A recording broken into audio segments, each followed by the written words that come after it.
400 people are in the UFC times 12, 5 million a year. That's not a lot, to be fair. Not a bad idea. But they won't do that because then that'll set the precedent on all things. You know what I mean? Is insurance really like 1K a month? Might be even less than that.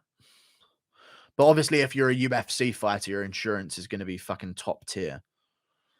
That's actually not a lot of money. Also, there's 620 plus fighters. So we're looking at like, how many did he say? 400?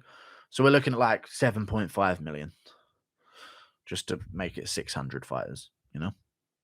Which isn't a lot a year for 1,000 a month for every fighter.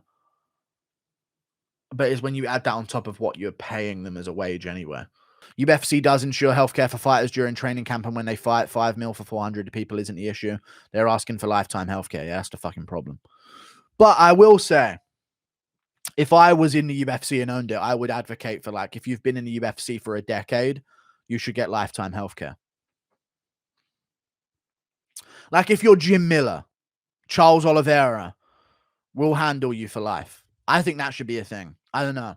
Because if your main model of having your business is loyalty to the company, like you make them sign 8-fight contracts and all this type of stuff, I think if you've been in the UFC for 10 years and you've spent your career in the UFC and ended it in the UFC, boom, lifetime healthcare.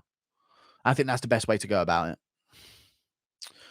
Because then it would, like, there'd be a reason for people to want to stay in the UFC until the end of their career, you know? There'd be some kind of payoff.